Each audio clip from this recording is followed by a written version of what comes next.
戊寅纪元2149年，尸骨挥舞，吞没全球，鬼物横行，人类龟缩于高墙筑起的筑物城，苟延残喘。在这里，污猎者高高在上，食物人卑微如蚁。我林燕一个被断定为毫无物能亲和力的废柴食物人，在被污猎者工会无情剥夺生存物资，驱逐至死亡禁区，物落象的濒死之际，意外觉醒了沉寂百年的鬼典系统。别人对鬼物避之不及，唯恐尸骨无存，我却推开了那扇破旧的红漆门，挂上了雾隐典当行的招牌。想要活命，拿鬼物来当；想要力量，签下契约，出卖灵魂。收容灵阶灯灵当长灯小妹驯化凶街物朗看家护佑，就连那传说中毁灭一城的灾街尸骨夫人，也得乖乖穿上旗袍给我当老板娘。哦不，当店员。我是林燕，这是一家只做鬼物生意的典当行。活人的钱我不赚，但鬼物的命我都要。筑物城边缘，物落巷，这里的空气中弥漫着一股铁锈与腐烂混合的腥味，灰物像是有生命一般，沿着斑驳的墙壁缓缓蠕动。这里是屏障最薄弱的区域，也是城内人心照不宣的起始地。滚吧，林燕，工会不养废物。随着一声讥笑，我被重重地踹进了巷子的深处，我像个破布口袋一样摔在泥水里，胸口剧痛，一口血沫呛了出来。站在巷口的是污猎者工会的小队长张虎，他居高临下地看着我，手里抛完着原本属于我的物能金，那是我父母留下的最后一点遗产。张虎，那是给我父母买药的。死人不需要吃药，你也快了。这一带屏障今晚就会失效，好好享受被鬼物撕碎的滋味吧。张虎带着手下扬长而去，沉重的脚步声渐渐消失在灰雾中。要死在这里了吗？我不甘心，父母死得蹊跷，工会夺走了属于我们家的一切，现在连我也想斩草除根。我挣扎着爬向巷子，尽头那间废弃已久的老铺子，那是父母生前千叮万咛让我不要靠近的地方，说是祖产，却从未开张过。就在我的手掌触碰到那扇布满灰尘的红漆木门时，异变突生，我磕出的鲜血沾染在门环上，瞬间被吸收殆尽。检测到守护人血脉，血脉浓度低，正在激活龟电系统，启动中，物主生命垂危，强制开启新手保护机制。雾隐典当行开业。一道冰冷机械的声音在我脑海中炸响，下一秒，那扇破旧的木门轰然洞开，一股无形的吸力将我卷入屋内。原本在此徘徊的灰雾，像是遇到了天敌，惊恐地退散到3米之外。屋内没有灯，却因为我的进入而亮起了幽幽的金光。任务发布：接手典当行当前状态，1级破损，获得新手奖励。凡接鬼物，隐私处于游离状态，请尽快绑定。我还没来得及消化这些信息，就感觉脚踝一凉。低头看去，一道漆黑如墨的影子正像蛇一样缠绕在我的腿上。那不是普通的影子，它在蠕动，甚至透出一股渴望的情绪。这就是鬼物。我不但没有恐惧，反而感到一种源自血脉深处的亲切感。我下意识地伸出手，指尖触碰到那团黑影。既然工会不留爷，那我就在这里扎根，以后这里就是我的地盘。绑定成功，凡接隐私功能，感知恶意，绞杀低阶目标。警告：隐私正在剧烈颤动，门外有活物靠近。有人吗？我想换点吃的。门外传来极其微弱的敲击声，伴随着牙齿打颤的声音。我坐在高高的柜台后，整理了一下破烂的衣衫。虽然身体依旧虚弱，但有了系统的加持，在这间典当行范围内，我感觉不到灰雾的侵蚀。进。门被推开一条缝，挤进来一个浑身裹着破烂衣袄的人，是附近的食物人阿木。阿木一进门就被店里阴冷的氛围吓了一跳，但他实在太饿了，手里死死攥着一个布包。林燕，你没死？托工会的福，活得好好的。这里是雾隐典当行，规矩只有3条：不点无主凶鬼，不点活人魂魄，不点物和本源，其他的皆可交易。阿木咽了口唾沫，虽然听不懂什么规矩，但他确实走投无路了。他颤颤巍巍地打开布包，露出一片残缺的、泛着灰白色的骨片。这是我在死人坑捡到的骨骼翅膀，工会说这是废料，不收，能不能换一块物能晶？我的目光落在骨片上，系统扫描中，物品骨骼残肢伪装，真实面目，内嵌零阶，灯灵碎片微弱，价值评估极高，灯灵碎片可用于照明驱物，是升级典当行的关键材料。我心中猛地一跳，捡漏了。骨骼翅膀确实不值钱。阿木眼里的光瞬间暗淡下去，正准备收回布包，转身离开。不过既然是开业第1单生意，我可以破例。我从柜台下摸出2块物能晶，这是系统刚才刷新在抽屉里的初始资金。2块物能晶，死当。2块，阿木惊得差点跳起来。在工会1块完整的低阶鬼物，骨骼也就值1块，物能晶这废料竟然给2块，当不当？当！林哥，以后我挖到东西都先拿来给你看，你是好人啊。阿木千恩万谢地走了。我看着他离去的背影，嘴角勾起一抹玩味的糊涂好人。在这个吃人的世道，好人死得最快。我拿起那块骨片，心念一动，手指用力一捏，咔嚓，骨片淬炼一道温暖的淡金色光芒瞬间绽放，驱散了柜台周围的阴冷光芒。中心，一个指甲盖大小的光团正在缓缓跳动，仿佛一颗心脏。获得灯灵碎片1/3，典当行经验加10。工会那帮瞎子，若是知道他们把这种宝贝当垃圾扔了，赵仓的表情一定很精彩。就在这时，手腕上的影丝再次剧烈收紧，勒得我生疼。警告！检测到工会成员张虎的气息正在逼近店铺范围，对方带有恶意。来得正好，刚开张正缺个立威的靶子。巷子外的脚步声在靠近门口时忽然停住了，紧接着变成了压抑的稀稀簌声，像是有几只老鼠在阴沟里窥探。我没有急着出门查看，因为脑海中的系统面板再次弹出了血红色的提示框。触发紧急任务：夜幕降临，百鬼夜行。任务目标提炼安物箱，安抚即将闯入的一阶游荡鬼物。奖励解锁初级鬼物图鉴。典当行防御值加10。提示：守护人血脉是最好的药引。最好的药引。我看着自己苍白的手指，眼神微动。此时门外的灰雾突然剧烈翻涌起来，一阵令人牙酸的抓挠声在木门板上响起，并不是张虎，那声音更尖锐更急促，伴随着某种野兽般的低喘。砰！那扇本就不结实的木门被一股蛮力撞开，一道灰扑扑的影子如饿狼扑食般窜了进来。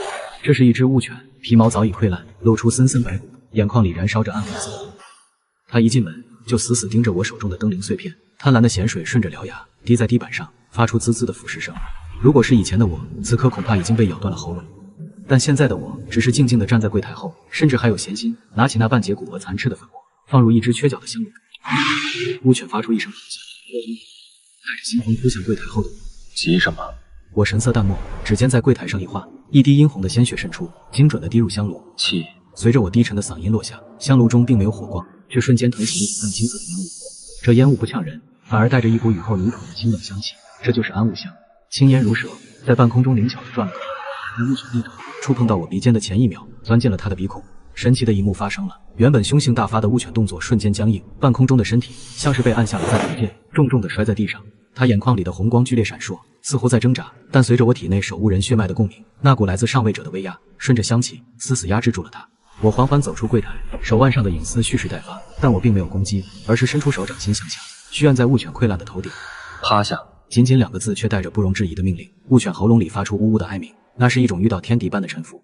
他缓缓收起了獠牙，乖顺地趴在我的脚边，甚至用那颗只剩半张皮的脑袋蹭了蹭我的裤腿。任务完成，安抚乌犬凡阶，获得奖励：初级鬼物图鉴开启，守护人血脉觉醒度1%。看来鬼物比人听话。与此同时，雾隐典当行窗外不远处的阴影里，张虎和2个手下正趴在废墟后，透过破损的窗纸缝隙，死死盯着屋内的一幕。虎哥，我没看错吧？那废物在摸乌犬的头，那可是见人就咬的畜生啊！张虎的脸色阴沉的能滴出水来，他原本是想等我被鬼物咬死后，进去捡那2块物能晶，顺便搜刮一下这间铺子。可眼前的景象完全超出了他的认知。那个公认的废物林燕，此刻正站在青色的烟雾中，脚边趴着乖顺的鬼物，浑身散发着一种让他都感到心悸的气息。这小子有古怪。张虎眯起那双3角眼，眼底闪过一丝贪婪与忌惮。难道这间破铺子里藏着什么控制鬼物的法宝？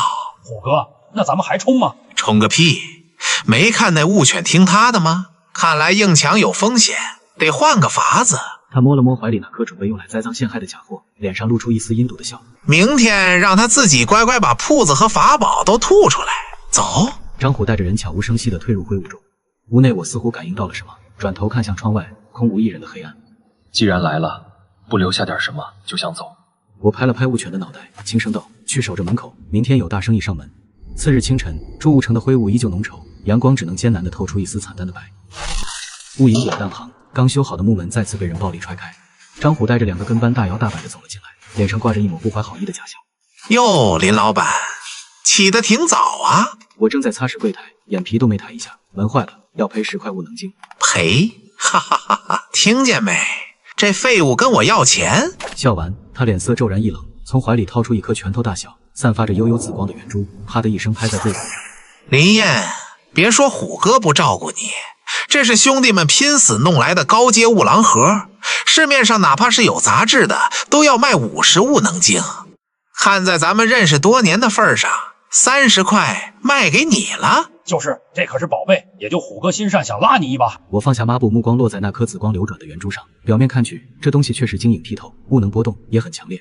但在我的眼中，系统的虚拟面板瞬间弹开。物品伪造的物合成分：低阶腐蚀鼠头骨打磨加荧光苔藓汁液浸泡，价值0，具有微量毒性，长期接触会导致皮肤溃烂。提示：典型的低级诈骗手段。腐蚀鼠的头骨磨得挺圆润啊，张虎，你这手艺不去当石匠可惜了。张虎脸上的笑容瞬间僵住，眼中闪过一丝慌乱，随即化为恼羞成怒。你放屁！你个没觉醒的废物，懂什么鉴宝？老子说是乌狼河就是乌狼河，今天你买也得买，不买也得买。敬酒不吃吃罚酒。然而就在张虎的手指距离我还有3寸时，一道黑色的残影如同潜伏已久的毒蛇，瞬间从我的袖口射出，死死缠住了张虎的手腕，并顺势向上蔓延，瞬间勒住了他的脖子。是凡阶鬼物隐私。与此同时，柜台下的阴影里传来一声令人毛骨悚然的低吼。那只被驯服的物犬缓缓踱步而出，烂了一半的嘴里滴着腥臭的咸水，死死盯着门口，想要拔刀的2个跟班。鬼物护主。我依旧站在柜台后，神色淡然地看着脸色长成猪肝色的张虎。我说过，这里是典当行，不是你撒野的地方。刚才你说这东西值30物能精，我手指微动，影丝稍微松了一点点缝隙。林爷，我错了，是假的，是假的。既然是假的，那就是欺诈。按照行规，假一赔10，加上修门的钱，一共留下40块物能精，或者把你的右手留下当利息。影丝再次收紧，勒得张虎颈骨咯吱作响。我给。张虎吓得魂飞魄散，手忙脚乱地从兜里掏出一个钱袋，哗啦啦倒出一堆物能精，都在这了，一共45块。我挥了挥手，影丝瞬间松开，缩回了我的袖中。张虎捂着脖子上青紫的勒痕，连滚带爬地往外跑，到了门口才敢回头，眼神怨毒地吼道：“林燕，你等着，干惹工会，招队长不会放过你的。”我面无表情地将那颗假物盒扔出店外，砸在张虎的脚后跟上，吓得对方又是一个踉跄。赶走了恶客，典当行再次恢复了死一般的寂静。我将那45块物能金收入系统空间，脑海中顿时响起了悦耳的提示音。任务完成，击退恶意窥探者，获得奖励0阶契约卷轴，当前典当行经验值130%。一张泛着淡淡金光的古老羊皮卷轴凭空出现在我手中，卷轴表面绘满了繁复的符文，隐隐透出一股神圣的契约之力。终于来了。我从贴身口袋里取出之前从阿木那里换来的灯灵碎片，那团指甲盖大小的光团，在感受到契约卷轴的气息后，竟兴奋地跳动起来。系统使用契约卷轴，目标灯灵碎片。正在引导，契约构建中。我咬破指尖，将一滴血按在卷轴中央。嗡，卷轴瞬间燃烧殆尽，化作无数金色的光点，疯狂涌入那团光芒之中。原本微弱的光团开始剧烈膨胀拉伸，光芒中隐约勾勒出一个巴掌大小的人形轮廓。片刻后，光芒渐渐收敛，化作一个巴掌大小、身穿淡黄色古式罗裙的半透明少女。她悬浮在半空，手里提着一盏精致的8角宫灯，灯芯处燃烧着永不熄灭的金色火焰。0阶灯灵见过店主，恭喜宿主成功绑定首位0阶猎员，获得天赋共享。破望之瞳可看破一切凡阶。0阶的伪装与隐匿，店铺加成，方圆10米内迷雾退散，邪祟不侵。我只觉得双眼一阵清凉，再次睁眼时，世界变得清晰无比。原本充斥在空气中那些令人烦躁的灰色颗粒，此刻在灯灵的光辉下纷纷消融。以后你就是这里的掌灯店员，没客人的时候挂那休息，有客人的时候负责长眼。是店主。灯灵乖巧地飘过去，将宫灯挂好，整个破旧的典当行瞬间被一层温暖的金光笼罩，宛如末世中的避风港。然而就在灯灵挂好灯笼的瞬间，他似乎感应到了什么，小手突然指向门外漆黑的雨幕，原本柔和的灯光猛地聚成一束，直射巷子口。店主那里脏。我顺着光柱看去，瞳孔骤然收缩。只见在平日里看似空荡荡的巷子口，此刻竟然密密麻麻站着10几道扭曲的人影。他们紧贴着墙壁，身体呈现出一种诡异的半透明灰质化，那是人类被灰雾彻底侵蚀后变成的行尸走肉、雾奴。这些东西没有痛觉，不死不休，平日里隐匿在浓雾中，普通人根本看不见，往往死都不知道怎么死的。此刻被灯光照出原形的雾奴们发出一阵像是指甲刮玻璃般的尖笑，畏惧地向后退去，不敢越过灯光划出的界限。原来这雾落巷早就被这些东西包围了。工会撤掉屏障，是想让这里变成屠宰场啊！灯灵的光芒让他们暂时不敢靠近，但我知道这种平衡很脆弱，看来得尽快提升实力了。夜色渐深，灰雾愈发浓重，仿佛要将这间小小的典当行吞噬。咚咚咚，沉重且迟疑的敲门声响起。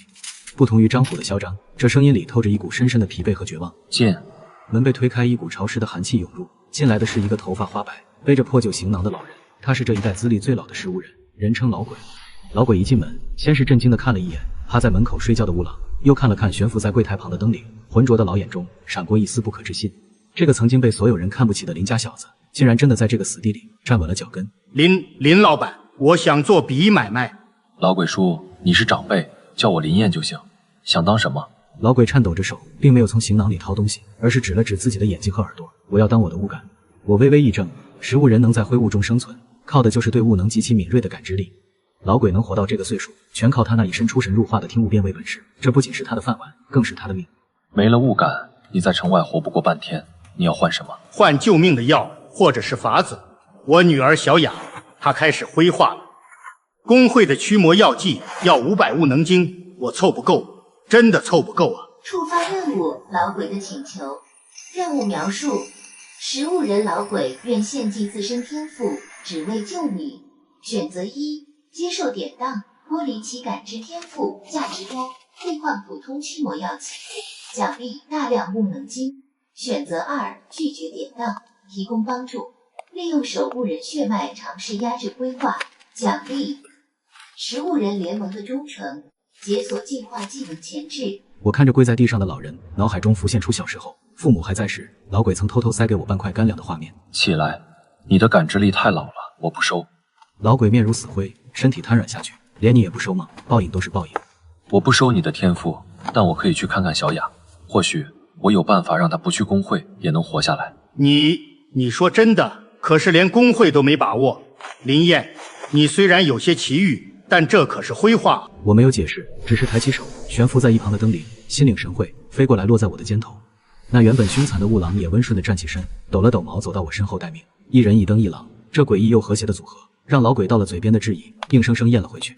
他看着我这双在灯光下深不见底的眼睛，突然意识到眼前的青年早已不是当年那个需要他施舍干粮的猎人。带路吧，今晚阎王爷受不了他。就在我带着老鬼即将跨出门槛的瞬间，悬浮在肩头的灯灵突然浑身金光大盛，那盏原本平静的宫灯剧烈摇晃起来，灯芯炸出一串急促的火花。店主，有脏东西来了，恶意，很重的恶意。等等，话音未落，巷口传来杂乱且嚣张的脚步声。给我搜！接到举报，雾隐典当行私藏高危污染源，严重威胁住雾城安全。兄弟们，把这破店给我拆了找！去而复返的张虎这次带了5、6个手持铁棍的壮汉，气势汹汹地堵住了门口。他眼神阴毒，手里提着一个用黑布严密包裹的长条匣子。张虎，你想干什么？林老板是正经生意人。正经？私藏鬼物，勾结雾奴，这可是死罪。林燕，别说我不给你机会，现在滚出雾落巷，这店归我也许还能放你一条生路。我站在台阶上，居高临下地看着这场闹剧，目光最终落在张虎手中那个黑布匣子上。灯灵长眼。随着我一声令下，灯灵飘飞而起，一道璀璨的金光如利剑般刺破黑暗，径直照在张虎手中的匣子上。天赋发动，破妄之头。在金光的照耀下，那层黑布仿佛变成了透明。我清晰地看到，匣子里装的并非什么兵器，而是一节还在不断蠕动、散发着浓烈黑烟的腐烂触手。警告：发现污染鬼核不稳定态，取自即将自爆的灾阶鬼物残肢，一旦受到撞击或脱离封印，将瞬间引爆方圆百里的灰雾涌入，足以让此地所有人亦变为雾奴。好手段！为了抢我的店，连带着把自己人和半条巷子的人命都当儿戏。张虎脸色一变，他没想到那诡异的灯笼竟然能透视。他原本的计划是趁乱把这东西扔进店里，然后以此为借口引爆，炸死我，再向上面邀功说是剿灭我。少废话，给我砸！证据就在这儿，我看你怎么抵赖。找死！我纹丝不动，只是手腕轻抖。影丝，接客。嗖，黑色的影丝瞬间爆炸，在空中织成一张柔韧的网，稳稳接住了那个匣子。随后如同挥舞流星锤一般，接力打力，以更快的速度狠狠甩了回去。砰！匣子重重砸在张虎脚边，黑布散开，那叠恶心的触手滚落出来，接触到地面的瞬间，灰雾疯狂沸腾。啊，这是什么？是污染源！快跑！林燕，你敢阴我？赵队长，赵仓队长就在附近巡视，你等着，这次你死定了！我冷冷地看着狼狈逃窜的众人，手掌一挥，影丝卷起那节触手，直接扔进了系统空间。这可是上好的4个亿。老鬼叔，走吧，再晚那些苍蝇又要来了。老鬼的家在巷子最深处的地下室，这里原本是个防空洞，阴暗潮湿，墙壁上挂满了防止灰雾渗透的破布条。刚一进去，一股浓烈的腐臭味便扑鼻而来。角落的草席上蜷缩着一个瘦小的身影，那就是老鬼的女儿小雅。但这幅景象足以让普通人做噩梦。小雅的左半边身体已经呈现出石灰般的惨白色，皮肤上布满了黑色的蛛网状脉络，一只眼睛完全变成了灰翳，嘴角裂开，露出了尚未成型但已具雏形的尖牙。后感知到活人的气息，原本昏迷的小雅猛地弹起，发出一声不像人类的嘶吼，张牙舞爪地扑向最近的老鬼。小雅，是我是爸爸。老鬼不躲不闪，眼中满是绝望的泪水。啪！一道金光如鞭子般抽下，精准地缠绕在小雅的腰间，将她重重摔回草席。灯灵压制住他。灯灵悬浮在半空，手中的宫灯垂下数道光幕，像牢笼一样将发狂的小雅死死困住。光芒灼烧着她身上的灰气，发出滋滋的声响。小雅痛苦的剧烈挣扎，喉咙里的嘶吼凄厉刺耳。林老板，轻点，求你轻点！老鬼心疼的浑身发抖，却不敢上前。要想他活命，就闭嘴。我走上前，无视小雅挥舞的利爪，目光如刀般审视着她的状态。系统扫描，重度灰雾侵蚀85%状态，正在转化为一滴雾奴，判定常规药物无效，需使用守护人精血，配合临街光辉净化。还好没过90%的死线。我抽出随身携带的匕首，毫不犹豫地划破掌心，鲜红的血液瞬间涌出。奇异的是，这血液在接触到空气的瞬间，竟散发出一股淡淡的异香，连周围浑浊的灰雾都似乎被这股香气逼退了几分。张嘴！我一把捏住小雅的下颚，将流血的手掌悬于她口中，几滴泛着微光的血液滴落，咕咚！随着血液入喉，小雅原本癫狂的挣扎骤然停止。下一秒，她的身体剧烈抽搐起来，无数黑色的烟雾从她的毛孔、眼耳口鼻中疯狂溢出，仿佛遇到了什么可怕的克星。啊！伴随着最后一声惨叫，小雅身上的石灰色像退潮般迅速消退，那只灰翳的眼睛也重新恢复了黑白分明。她身子一软，瘫倒在草席上，胸口起伏，发出了均匀的呼吸声。进化成功，获得声望值50，守护人血脉觉醒度2%。那是属于人类的呼吸。老鬼呆呆地看着这一幕，直到听到女儿微弱的一声“爸”，他才如梦初醒，扑过去抱住女儿，嚎啕大哭。片刻后，老鬼转过身，重重地向我磕了3个响头，额头撞击水泥地的声音在地下室回荡。林老板，不，林爷，从今以后，老鬼这条命就是您的，您指哪我打哪。我要是皱一下眉头，就让我死在灰雾里，永不超生。我不缺死人，我缺能干活的活人。明天来店里，我有任务交给你。是。老鬼眼中燃起了前所未有的光亮。离开老鬼的地下室，回到典当行时，已是深夜，屋落巷静的可怕，连平日里偶尔能听到的几声虫鸣都消失了。我站在门口，抬头看向头顶那层原本泛着微弱蓝光的能量屏障，那是保护住雾城不受灰雾大规模入侵的最后一道防线。但此刻，那蓝光正在以肉眼可见的速度闪烁，暗淡。警告！警告！检测到雾落巷区域屏障核心遭人为破坏，屏障完整度15%、10%、0%。咔嚓一声清脆的碎裂声在高空响起，仿佛玻璃群裂崩塌。紧接着，一股比平日浓稠10倍的黑色灰雾，如同决堤的湖水般从天空倒灌而下。赵仓、张虎，你们还真敢啊！我站在风暴中心，衣衫被狂风吹得飞舞，眼中却只有冰冷的杀意。工会为了除掉我，竟然不惜破坏屏障，让整个雾落巷的平民给这间典当行赔葬。呜呜呜！凄厉的警报声并没有响起，工会显然切断了这片区域的预警系统，取而代之的是黑暗中亮起的无数双猩红的眼睛，那是随着灰雾洪流涌入的鬼物大军。几十只雾犬爬行者，甚至还有几只体型巨大的葵花菌，发疯般的朝着雾落巷冲来，而他们的首要目标正是散发着活人气息最浓郁且拥有守护人血脉吸引力雾隐典当行。灯灵挂灯，最大功率，雾狼守门，进来一个杀一个，影丝封窗。我大步跨入店内，反手关上大门，几乎是同一时间，砰砰砰的撞击声如雨点般砸在门上。那刚修好的木门在巨力下发出不堪重负的声音，窗户上的影丝网也被外面的利爪撕扯的紧绷到了极致。当前局势极度危险，任务发布：死守典当行，存活时间30分钟，奖励解锁雾能操控权限，典当行升级至2级。一只腐烂的手掌击穿了门板，却瞬间被守在门口的雾狼一口咬断。雾狼凶性大发，将断手吞入腹中，身上的雾气更加浓郁，但外面的鬼物实在太多了。咔嚓，2楼的一扇窗户彻底破碎，一只浑身长满脓包的跳跃者鬼物嘶吼着钻了出来，直扑柜台后的我。店主小心！灯灵惊呼，想要回援，却被2只幽灵般的影子缠住。我站在原地未动，看着扑面而来的腥臭大口，我不仅没有后退，反而缓缓抬起了那只缠着绷带的右手。伤口崩裂，鲜血渗出，但我体内的血液在沸腾，一股从未有过的力量感顺着脊椎直冲天灵盖。在生死的极限压迫下，守护人血脉终于彻底爆发。这是你们逼我的！我猛地张开五指，对着那只跳跃者虚空给我跪下，并没有想象中的碰撞声。那只半空中的跳跃者像是被一只无形的巨手狠狠捏住，身体在空中诡异的扭曲折叠。天赋觉醒，悟能操控雏形。身为守护人，你即是挥物的主宰。我的瞳孔深处，一抹幽蓝色的光芒骤然亮起。爆！那只凡阶巅峰的跳跃者瞬间炸成一团血液，连哀鸣都来不及发出。但这仅仅是开始，我感觉自己仿佛变成了一个黑洞，周围游离的物能疯狂移。系统升级典当行，条件满足，消耗全部库存物能金80体。物影典当行升级中，等级2级，解锁功能领域压制，解锁技能物能实体化，可将怒气化为冰火。汪！一道肉眼可见的蓝色波纹以我为中心，瞬间向四周扩散。波纹所过之处，破损的门窗自动修复，原本摇摇欲坠的墙壁变得坚如钢铁。更可怕的是，这股波纹冲出了店门，门外正如潮水般涌来涌去，被这波纹扫过，瞬间像是遇到了天敌，发出惊恐的尖叫，纷纷向后溃逃。好的慢的，几只低阶鬼物直接被波纹震碎成了粉末。短短3秒，乌落巷重归死寂，只有满地的残肢断臂，证明刚才这里发生过一场屠杀。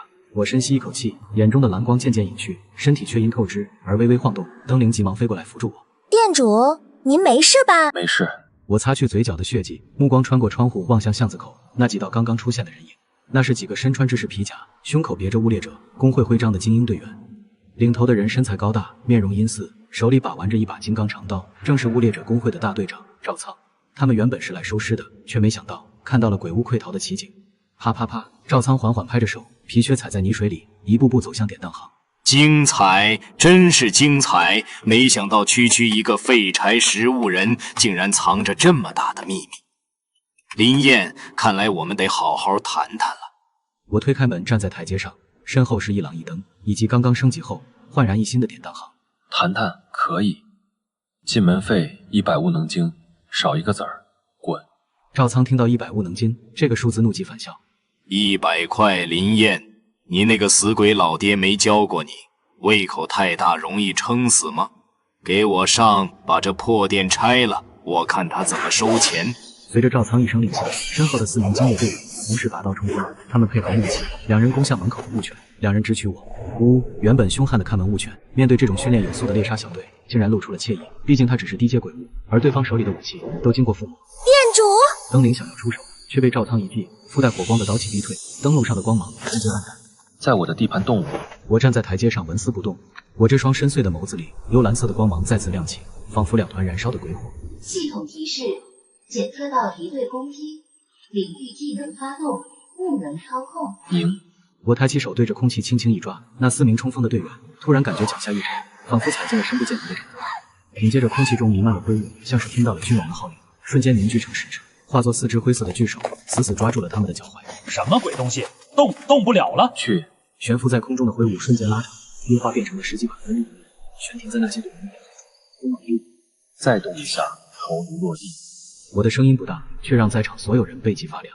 赵仓脸色大变，他也是觉醒者，但从未见过如此诡异的操控手段，这根本不是普通食物人该有的力量。装神弄鬼，擒贼先擒王！赵仓怒吼一声，浑身肌肉暴涨，长刀带起一道烈焰，竟然硬生生劈开了面前的雾气，直扑我面门。然而就在他的刀锋即将触碰到我鼻尖的瞬间，一声震耳欲聋的冷吼声从巷子深处的黑暗中炸响，这声音我眉头一皱，系统面板疯狂闪烁红光。警告，极度危险，检测到修街鬼物闯入战场，目标变异血。主物成为对击。赵仓的刀硬生生停在了半空，不是他想停，而是那种来自生物本能的战力让他无法动弹。一头足有水牛大小的巨狼撞碎了伞，他浑身覆盖着漆黑的骨质铠甲，双眼如同2盏血红的灯笼，嘴角挂着半截新鲜的盐水。那是赵仓背在伞口荒上的胸阶，真正的杀戮机器。血统狼王！狼王根本不给众人反应的时间，他低吼一声，化作一道黑色的闪电，瞬间扑向了最近一名工会队员。咔嚓，连惨叫都没发出，那名队员身穿的皮甲像纸一样被撕碎，整个人被拍飞出去，重重砸在墙上，生死不知。撤！快撤！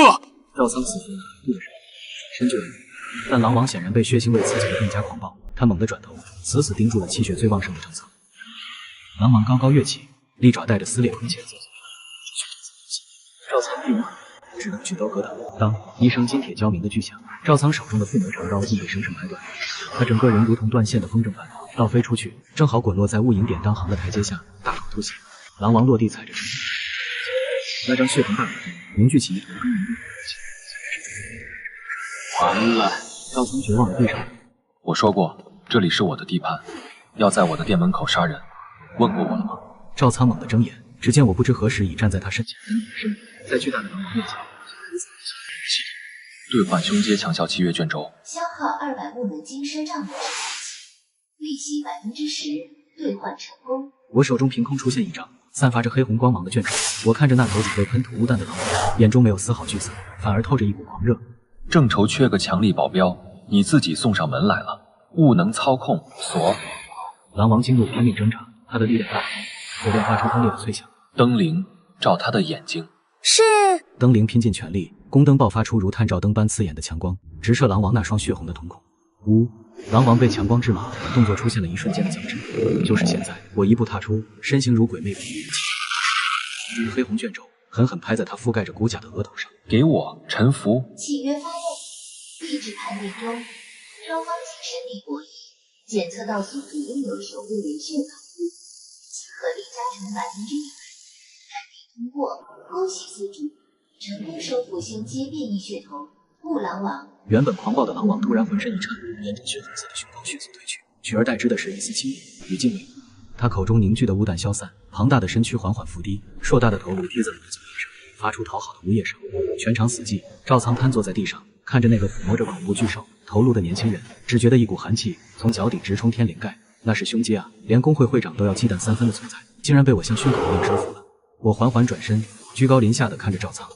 赵队长，现在我们可以谈谈那100物能金的进门费了吗？哦，不对，加上精神损失费，现在是200。赵仓最终还是灰溜溜的走了，他不仅留下了所有的物能金，还被迫写下了一张欠条，连那把断掉的附魔刀都丢在了原地。他不敢不给，因为那头新上任的保安队长血统狼王一直用那种生物的林野神了，真是神了！别拍马屁了。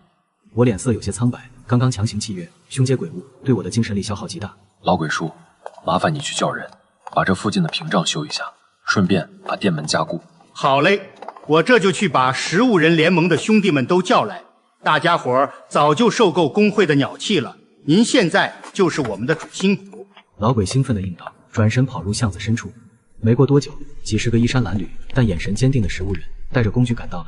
他们看向我的目光中充满了崇敬。在这个弱肉强食的末世，我不仅活下来了，还狠狠打了工会的脸，这让他们看到了生存的希望。林老板，这块钢板给您钉窗户上。林哥，这些物能金是我们凑的，虽然不多，但算个心意。我没有拒绝他们的好意，只是默默记下了每一个人的脸。系统提示：获得实力，食物人联盟的初步效忠，声望值提升至200，小有名气。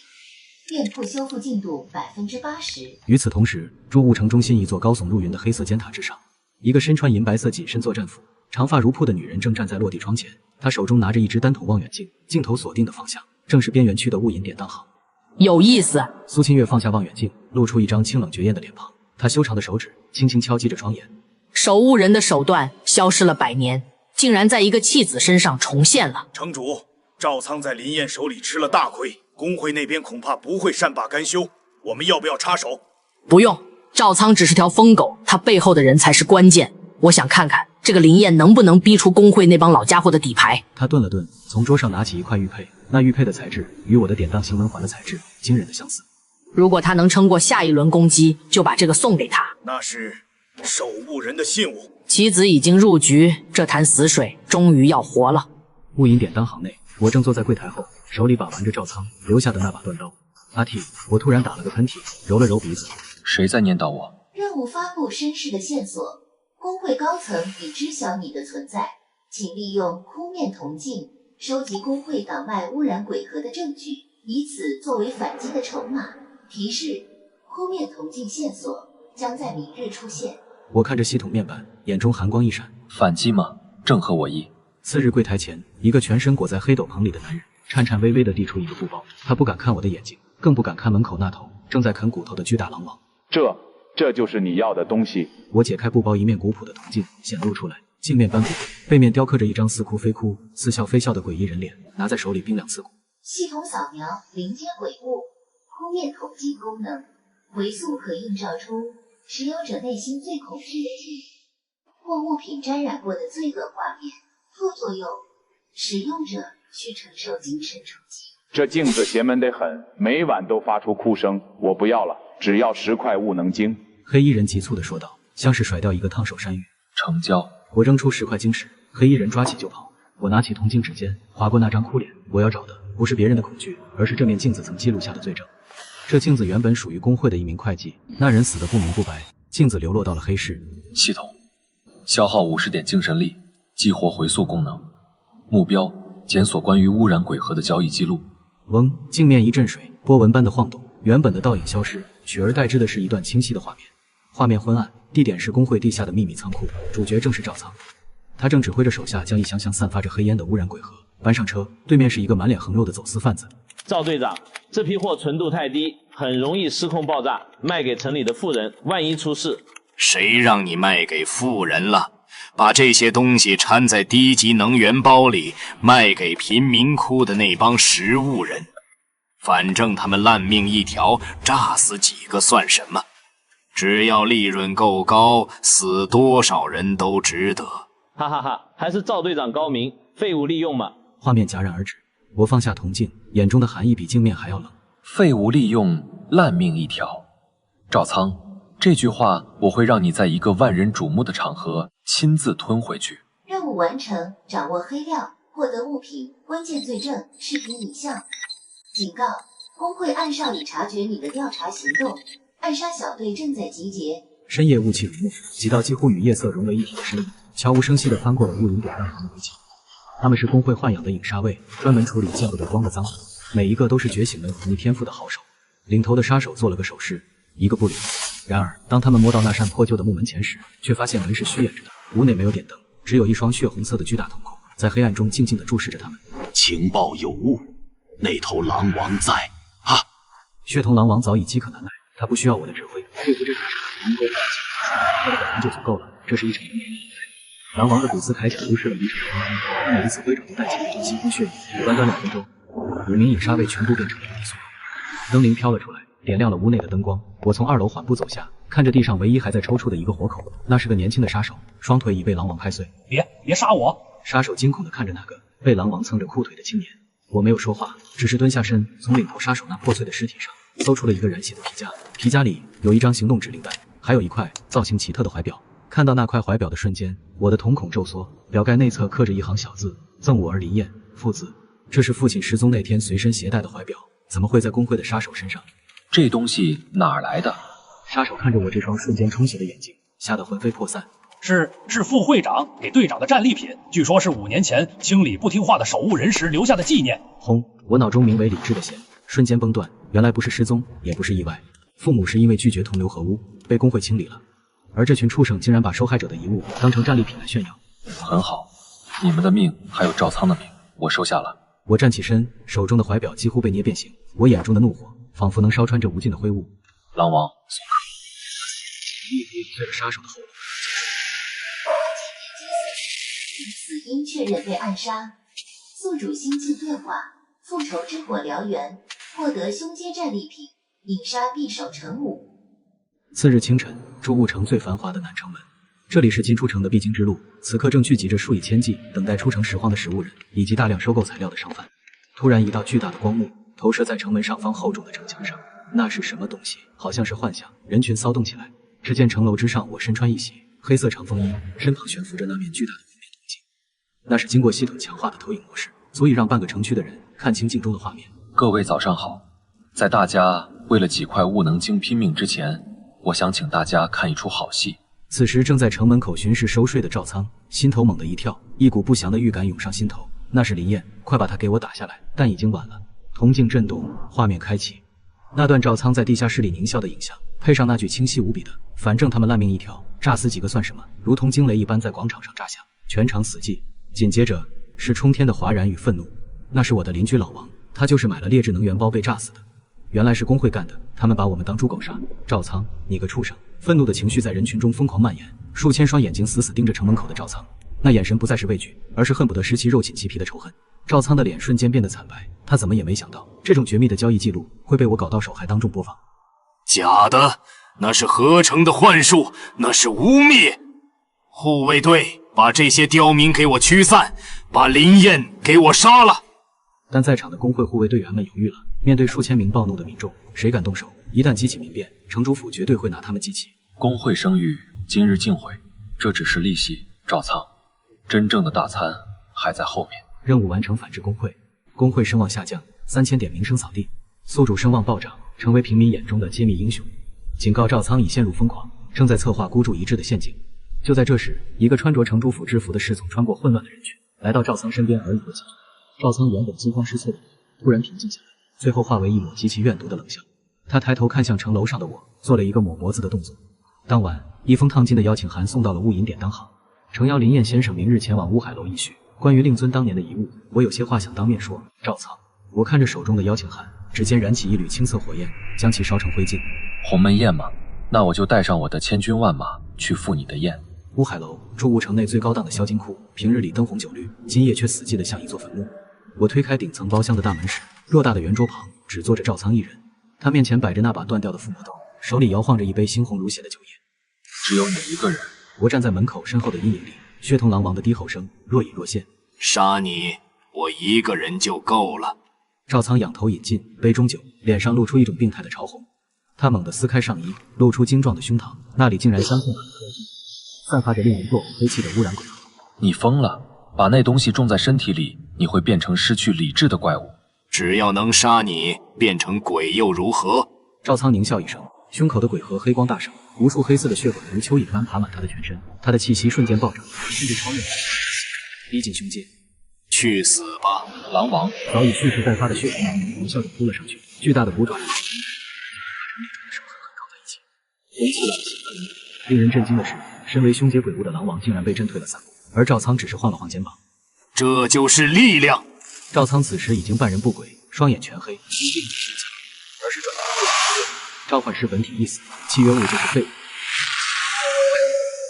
在赵仓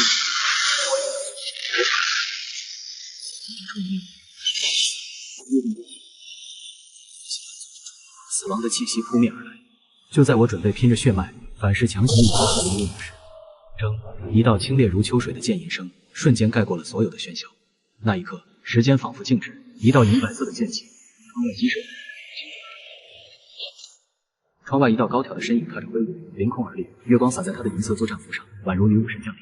驻雾城城主苏清月，勾结鬼物，私种污染河，企图谋杀守雾人后裔。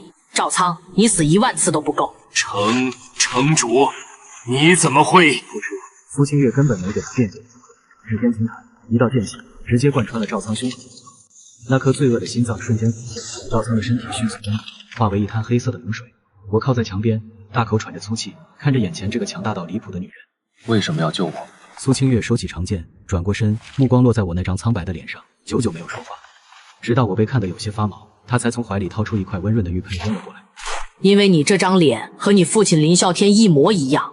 我下意识地接住玉佩，那一瞬间，体内的血液仿佛被点燃，手中的玉佩发出一声清越的嗡鸣，以为是强烈的。玉佩中面刻着一个古砖体的物字，背面则是一道繁复的封印纹路。这是守雾人令。我喃喃自语，脑海中某些封存的记忆碎片开始松动。没错，20年前你的父母并非普通的食物人，而是这一代最强的守雾人夫妇。他们负责镇守驻雾城地下的祭鬼封印。祭鬼，我心中一震，这是我第一次听到这个名字，但系统面板上的最终任务目标正是封印祭鬼。那是灰雾的源头，一切鬼物的始祖。5年前，封印松动，你父母为了加固封印，深入秘境。但工会的高层为了窃取秘境中的力量，出卖了他们的行踪，切断了补给线，导致他们力竭而亡。我握着玉佩的手指因为用力而微微颤抖，指甲刺破掌心。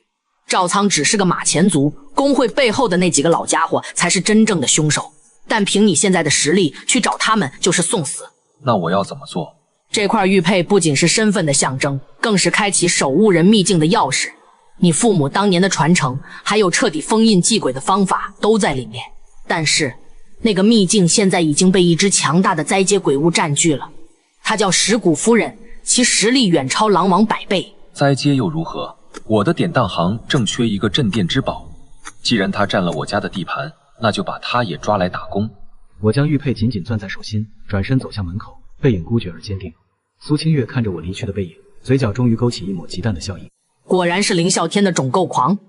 回到雾隐典当行，我没有任何停歇，我将这次从赵仓那里搜刮来的战利品，以及这段时间积攒的所有资源，全部投入了系统。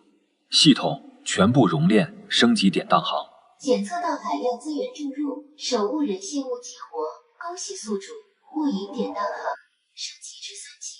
轰隆隆，整座小楼发出一阵低沉的轰鸣。解锁新功能，物能操控终极，伪物治疗师解锁终极权限，秘境传送门。在店铺的1楼大厅中央，地面缓缓裂开，升起了一座散发着幽幽蓝光的石门。石门上的纹路与我手中的玉佩完全吻合。这就通往父母牺牲的地方吗？登灵、狼王准备干活了。是店主。一人两鬼迈步踏入石门，眩晕感过后，睁开了眼睛，眼前不再是狭窄的店铺，而是一片荒凉古老的战场废墟。天空中悬挂着一轮破碎的红月，空气中弥漫着一股浓烈的胭脂香味，甜腻中带着令人窒息的尸臭。警告：进入高危区域，守护人秘境被污染，检测到极度危险源。灾阶石谷夫人。嘻嘻嘻，好久没有闻到这么鲜活的小帅哥味道了，还是守护人的血脉呢。周围的灰雾突然变成了粉红色，无数身穿红嫁衣、没有脸孔的纸人从地下钻出，迈着僵硬诡异的步伐，朝着我围了过来。血统狼王浑身的毛都炸了起来，喉咙里发出极其不安的低吼。他感受到了，那是来自位阶上的绝对碾压。既然来了，何必装神弄鬼？石谷夫人是吧？听说你战力很强，有没有兴趣换个工作环境？比如我的典当行。那娇媚的笑声骤然一停，紧接着一股滔天的杀意如海啸般席卷而来。狂妄的小子，拿我的命去祭奠你那死鬼父母吧！轰！一道红色的绫罗绸缎如巨蟒般从天际射来，所过之处空间崩裂。来得好，正愁找不到你。我站在原地，不仅没有躲，反而露出一丝疯狂的笑意。我的身影却在千钧一发之际消失了。数十米外的半空中，我脚踏一团凝聚成实质的灰雾圆盘，显之又显得避开了这一击。这是3级典当行解锁的终极物能操控，御物而行。虽然是灾阶，但这里毕竟是守护人的地盘，在这个领域里，我的消耗减半，而你的感知会被压制。我没有恋战，目光死死锁定了秀楼顶端那个散发着柔和白光的光团，手中的守护人玉佩此刻烫得吓人，那是传承碎片的呼唤。狼王挡住那些纸人，登灵给我开路。吼！血统狼王虽然畏惧灾阶的威压，但在主人的命令和契约的强制下，依旧狂吼着冲向地面涌出的纸人军团。登灵则化作一道流光直冲秀楼，宫灯爆发出前所未有的强光，试图驱散笼罩在传承周围的粉色度。小家伙，想动我的东西，你也配？他一挥长袖，漫天红绫化作天罗地网，瞬间将空中的灯灵抽飞，紧接着如巨蟒缠身，要把半空中的我搅成肉泥。就是现在，去！玉佩化作一道奇异的风影，飞行如电，借着一股抓住了秀楼。恭喜宿主获得公会考试，守护人终极传承碎片1/3，解锁技能高阶净化，可清除灾下所有污染，对灾阶造成真实。那是那2个死鬼留下的封印核心，还给我！随着核心被夺，整个秘境开始剧烈震荡，天空中的红月崩裂，大地搁浅。把这里毁了，我也要杀了你！石谷夫人彻底崩溃，这时面前瞬间化作一具高达数十米巨大的毒手，带着毁天灭地的力量开向我得手后绝不恋战，直接激活了他所有的气。林燕，难道天涯海角？我也要将你碎尸万段！筑物城早报声响彻天际，原本灰蒙蒙的天空，此刻竟被染成了妖异的粉红色。无数红色的花瓣从天而降，落在城墙上、街道上。凡是触碰到花瓣的人，瞬间就会眼神呆滞，皮肤溃烂，变成受人操控的花肥物。这是灾阶降临。在粉色雾海中，一具巨大的红粉骷髅若隐若现，正是追杀至现世的石门。他身后是无穷无尽的纸人军团和被控制的鬼物大军。把灵焰交出来，否则屠城。城主屏障能量仅剩30%，挡不住了。就在这千钧一发之际，一队装备精良的人马浩浩荡荡地登上了城。为首的是一个满头白发却精神矍铄的老者，正是污猎者工会的会长雷震。此时的他非但没有恐惧，眼里反而闪烁着贪婪的光。苏城主退下吧，这只灾阶鬼物我工会要了。雷震一挥手，身后数十名精英推出了一台巨大的漆黑机器，机器顶端镶嵌着一颗巨大的黑色晶体，散发着令人不适的波动。雷震，你疯了！这是灾阶，你想干什么？灾阶又如何？这是我们在上古遗迹挖掘出的御鬼神机，只要击中核心，就算是祭鬼也能控制。道仓那个废物死了也好，今天只要我收服了这只石骨夫人，这座物城就是我雷家的天下。准备发射拘魂光束。雷震根本不听劝阻，直接按下了启动键，一道粗大的黑色光柱从机器中射出，直奔远处的石骨夫人而去。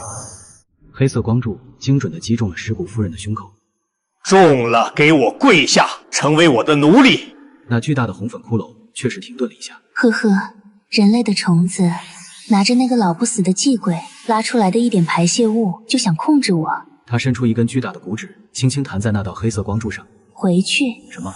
雷震的笑容凝固在脸上，红粉色光柱瞬间吞没了那台御鬼神机，并迅速扩散，将雷震以及他身后的工会精英全部笼罩。没有惨叫，只有死一般的寂静。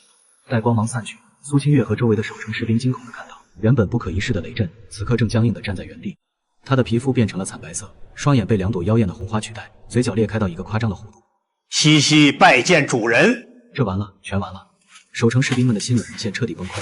石骨夫人缓缓抬起手，指向城内那个不起眼的角落，雾隐典当行的方向。小的们，给我踏平这座城，把那个偷东西的小贼给我挖出来。后，已经变成雾奴的雷震拔出战刀，带着曾经的工会精锐，反身冲向了昔日守护的同胞。城门破了，就在绝望蔓延之际，咚一声沉闷却极具穿透力的钟声从雾落巷的方向传来，紧接着一道璀璨的青色光柱冲天而起，竟然硬生生地把天的意思。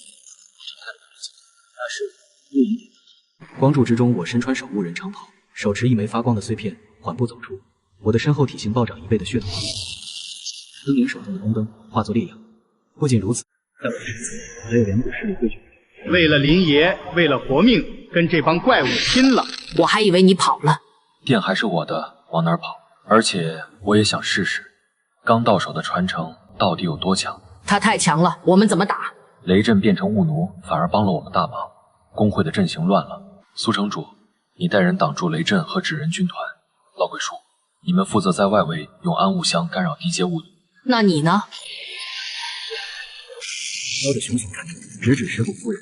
我去把这位老板娘请回店里打工。狼王、灯灵合体。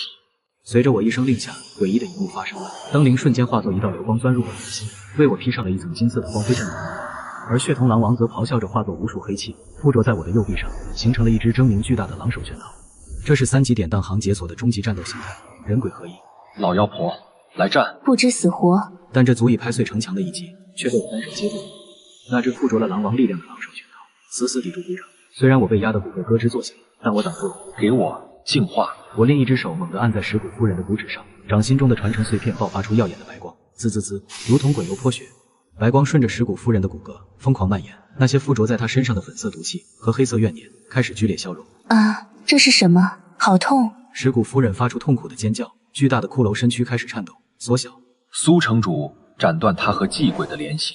下方的苏清月心领神会，手中长剑暴涨出40米剑芒，一剑斩向石骨夫人身后那根若隐若现的黑色灵线。断！崩！随着灵线断裂，石骨夫人眼中疯狂的红光逐渐消散，那巨大的骷髅身躯也寸寸崩裂，最终化作一阵粉色的烟雾。烟雾散去，一个身穿破旧嫁衣、面容清秀却满脸泪痕的女子跌落在地。她不再是恐怖的骷髅，而是一个看起来有些虚弱的人类灵魂。我解除合体状态，落在她面前，手中的传承碎片悬浮在女子头顶。你是守护人的后代？我这是怎么了？我看着系统给出的信息，心中一震。原来你也是受害者。柳如烟看着周围的废墟和满地尸骸，记忆如潮水般涌来，她痛苦地捂住脸。我都干了些什么？师父让我镇守封印，我却被祭鬼控制，成了他的刽子手。这不是你的错，祭鬼还没死，他的封印快破了。你是想继续在这里哭，还是跟我一起去把那个控制你的怪物彻底封印？柳如烟愣住了，她看着我这只手，仿佛看到了当年师父带她入门时的场景。我有罪，但我愿用余生赎罪。柳如烟擦干血泪，握住了我的手。恭喜宿主成功收服灾阶鬼物石骨夫人，获得终极战力，灾阶打守城，危机解除，筑物城保住了。然而还没等众人欢呼，大地突然开始剧烈震动，一股比石骨夫人恐怖100倍、古老100倍的气息从筑物城地底深处缓缓苏醒。废物，都是废物。一个沙哑低沉，仿佛来自远古的声音在所有人脑海中响起。既然你们这么喜欢反抗，那就一起毁灭吧。中路城中央广场插地天线，一道通天的黑色光柱直插云霄。那道通天的黑色光柱如同宣告末日的号角，整个中武城的地面都在疯狂龟裂。他醒了，祭鬼彻底醒了。怕什么？现在你是我的店员，天塌下来有本老板顶着。系统签订灾接契约，目标柳如烟。检测到目标自愿归降，契约签订成功，恭喜宿主。集齐灵、凶、灾三大阶位店员，雾影典当行终极权限解锁条件满足。我手腕上的鬼点技印记突然爆发出青色热光彩，这光芒甚至盖过了远处的黑色光柱。正在启动终极模式，宿主身体修复中，守护人血脉完全觉醒，获得奖励：不灭物体，免疫所有精神污染，肉身强度堪比凶阶巅峰。更神奇的是，远处的雾影典当行竟然拔地而起，化作一座悬浮的黑色宫殿，瞬息间飞到了我的头顶。这就是完全体的雾影典当行，终于不用再当那个走几步就喘的废柴了。我转头看向身后的苏清月和老鬼。祭鬼的目标是冲破封印，毁灭世界。我去封印地找他聊聊，这里交给你们。你放心去，只要我还有一口气，绝不让一只鬼物跨过防线。随着祭鬼的苏醒，灰雾浓度瞬间暴涨了10倍，原本已经被打散的鬼物大军，此刻双眼齐刷刷变成了漆黑色，仿佛变成了提线木偶。就连死去的雷震和工会成员尸体也摇摇晃晃地站了起来，加入了攻城的死士行列。后，数以万计的鬼物发出了整齐划一的咆哮，声浪震碎了湖泊。他们不再像野兽般乱舞，而是像军队向着古武城发起了自杀式冲锋。挡不住了，太多了。这就是终极危机吗？我站在悬浮的典当行大门前，看着下方如同蝼蚁般的人类防线。如果不解决源头，所有人都会死。当兵，指路，去封印核心，华王，开道，碾碎他们。尸骨，左翼掩护，谁敢挡路，杀无赦。我一声令下，悬浮的黑色宫殿轰然加速，如同破冰船一般，狠狠撞入那密密麻麻的古城。血藤狼王身形暴涨之晚，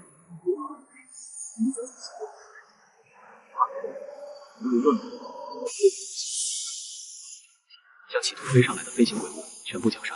我站在宫殿之巅，目光死死锁定了那道黑色光柱的源头——筑武城地下的深渊裂隙。祭鬼，我来了！一路冲杀，势如破竹。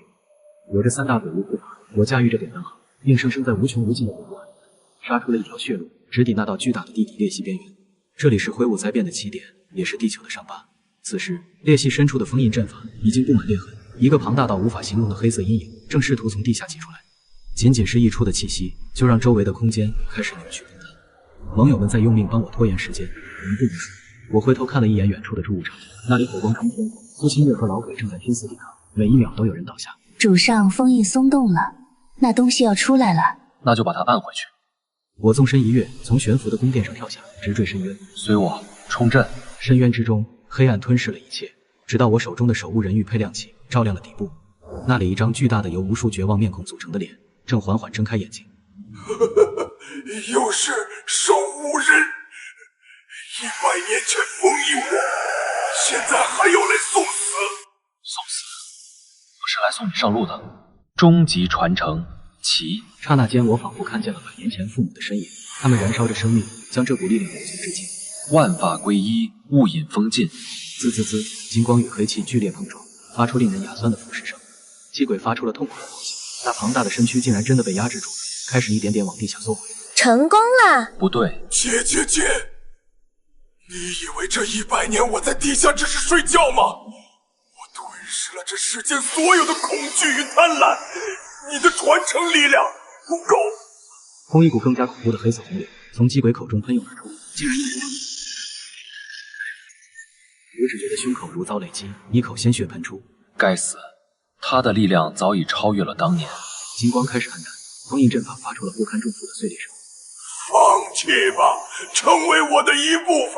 绝境之时，主上，我们来助你。我曾助纣为虐，今日便把这条命还给这世间。柳如烟全身燃起了粉红色的灵魂之火，她竟然选择了燃烧本源。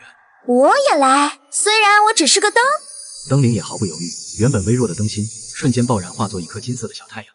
血红狼王更是直接，他咆哮着撞向祭鬼的手上，用身体为我挡下了致命一击，随后全身化作滚滚黑气注入我的体内。警告！您的电源正在献祭自身本源，检测到人轨羁绊，达到满值触发隐藏特效，为你退生。你们，我眼眶通红，在这个人人都想杀我的世界，最后愿意为我去死的，竟然是这3个我收留的。别婆婆妈妈的店主，动手啊！3股庞大的力量毫无保留地涌入我的体内，灵阶的纯净，凶阶的狂放，灾阶的浩瀚，在这一刻完美融合，我感觉自己握住了整个世界。祭鬼，你看好了，这就是你瞧不起的蝼蚁的力量！我怒吼一声，双目化作纯金，双手猛地向下一按，给我滚回去！不，这不可能！人类怎么可能和鬼物共存？不！但在那耀眼的光芒下，他的身躯彻底崩解，被死死压回。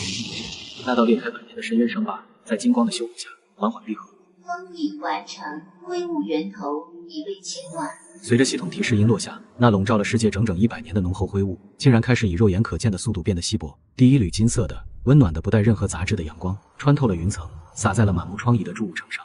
天亮了。苏清月拄着剑，看着那个从天空中缓缓降落的黑色宫殿，嘴角露出了一抹释然的笑。3个月后，世界虽然没有完全恢复到灾变前的模样，但最危险的灰雾已经消散，人类开始走出高墙，重建家园。而在原本雾落巷的位置，那座黑色的雾隐典当行依旧矗立，只是现在这里成了全世界最神秘、最神圣的地方。林老板，您看这个。